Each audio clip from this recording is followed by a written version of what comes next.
this time we get started with biggest vulnerabilities or bugs on a web page.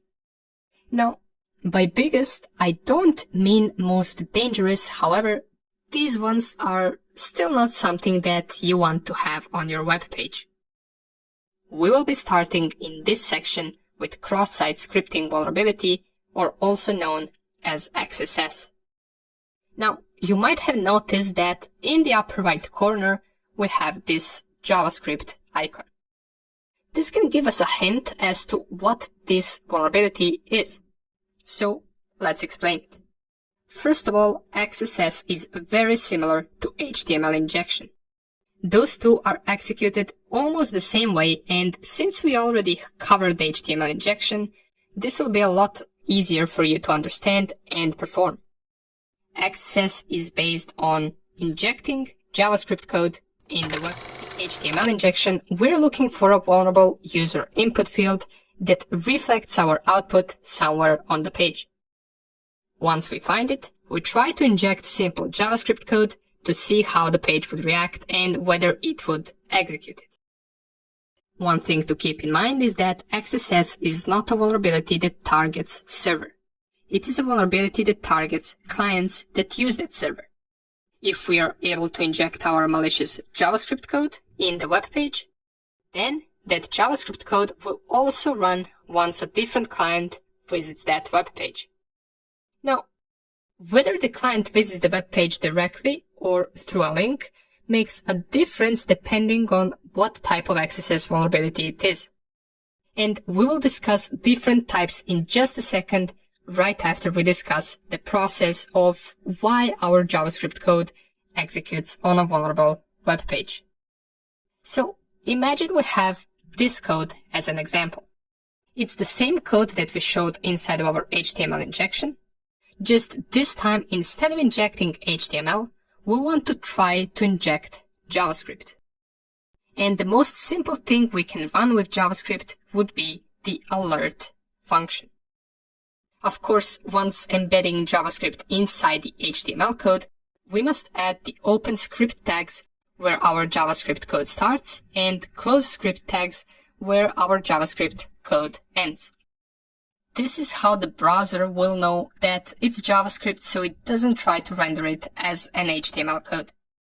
This code being a simple code that asks for someone's name and then reflects it on the page would look something like this once we inject our alert function.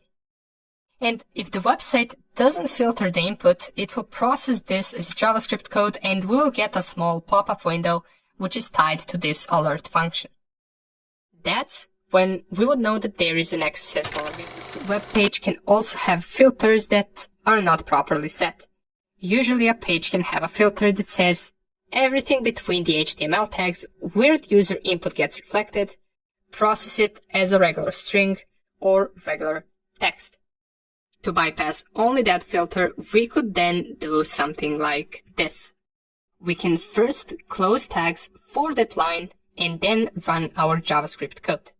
In this case, the end closing tag will get left out and it will no longer consider our script as being a part of the open pre-tags. Of course, this is all working considering there are no other input filters. Now, let's talk about two main types of XSS and how they differ. These two types are called reflected XSS and stored XSS. Let's explain reflected XSS first. In reflected XSS, we have an attacker injecting JavaScript code inside a certain web page.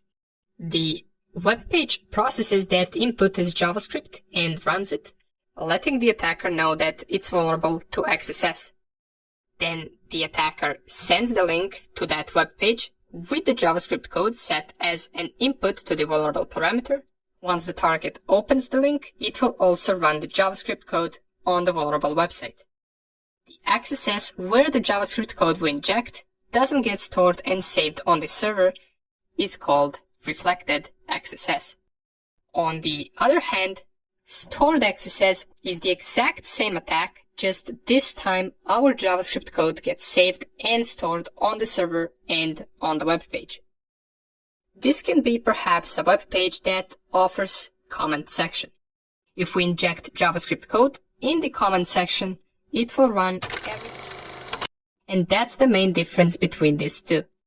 In stored XSS, target doesn't have to click on any link at all. They can just go straight to the web page and it will run nonetheless. The stored XSS is more dangerous since it doesn't require the target to open any links. They only need to go to that website. Now, besides these two, there is also something called DOM XSS or DOM-based XSS, and it's an XSS attack where the attack payload is executed as a result of modifying the DOM environment in the victim's browser used by the original client-side script so that the client-side code runs in an unexpected manner. We will see examples of different XSS types throughout this section. Since this is one of the most common vulnerabilities on a web page, we will devote a little bit more time to it than to other vulnerabilities. Welcome back. Now that we learned what XSS is in theory, let's see different examples of how we can use and exploit the XSS vulnerability. We're going to start off, as usual, with our Try Hack Me platform. So, I already have my machine started right here. I have navigated to task number 20, which says cross-site scripting, and we have a couple of options right here, or a couple of tasks, should I say. We have to solve all of these challenges.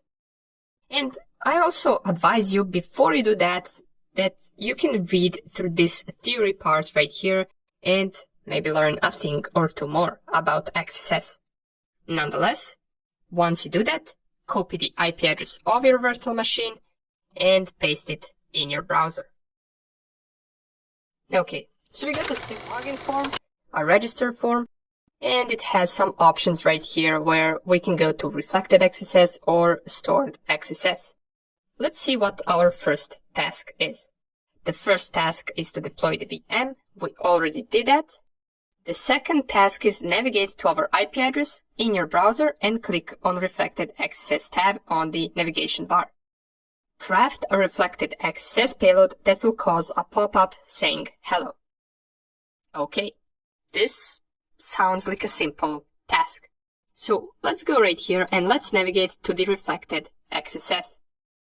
As we can even see right here, our task is to create a payload that will pop up a message that says hello. And we can do that with the help of a JavaScript alert function.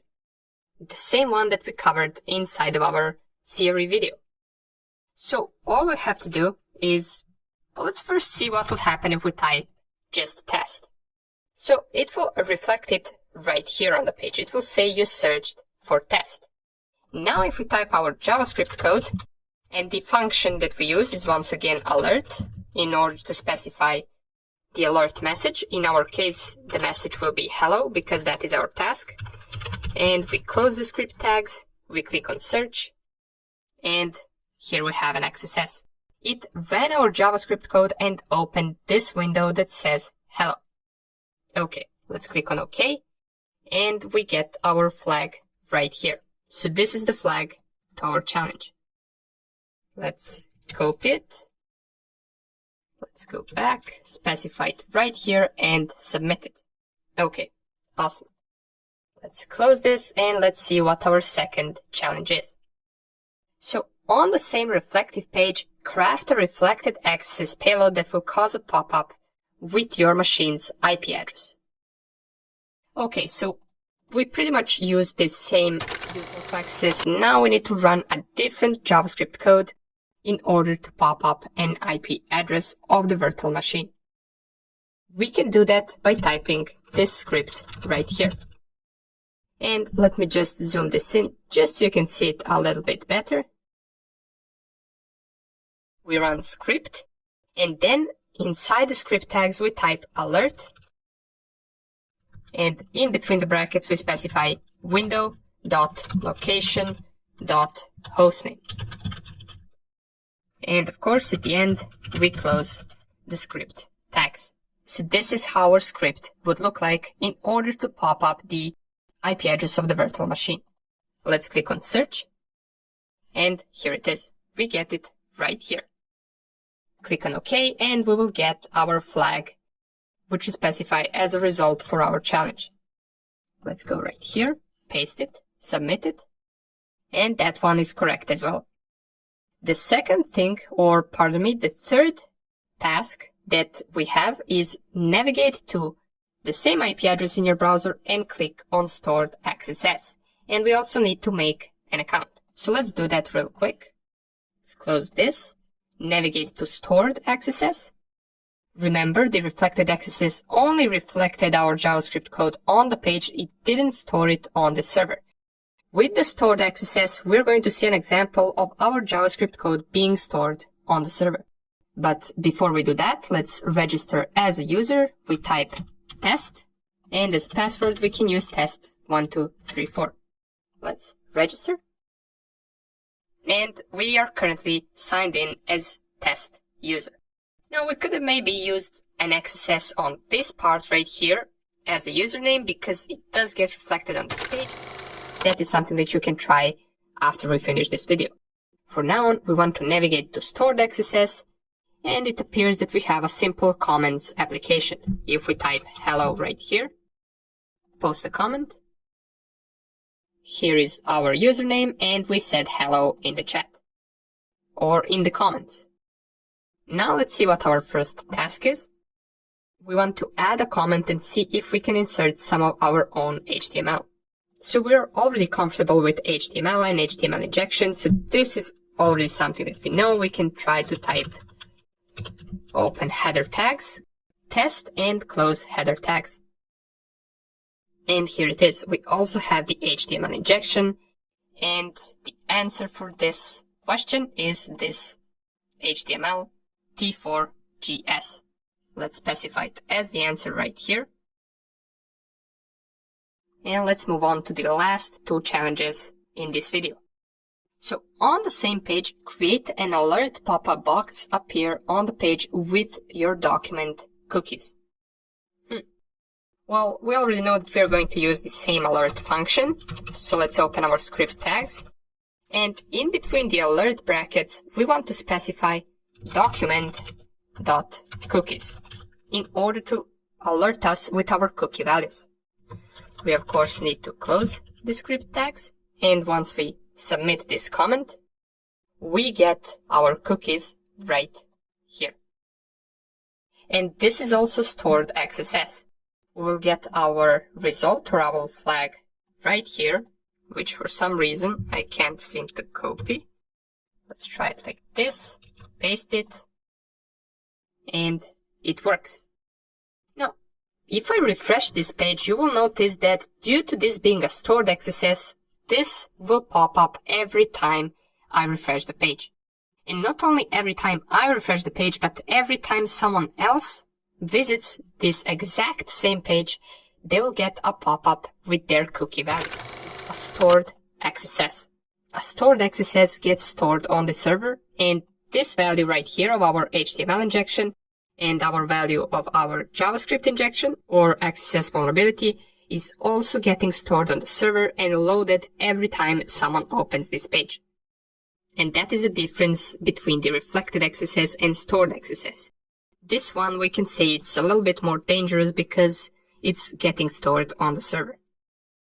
Now let's go with our last challenge. It says change XSS playground to I am a hacker by adding a comment and using JavaScript.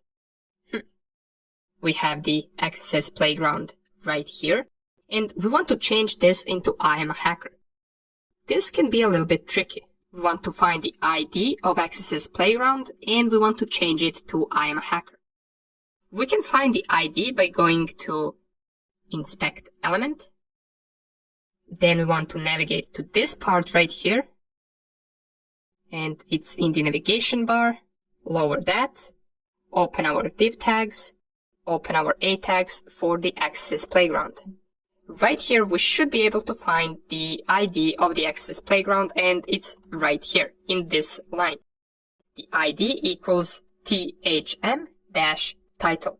So that is our ID. Now we want to call it with our JavaScript injection. So let's go down here, open our script tags, let's type document dot, and we're going to use query selector.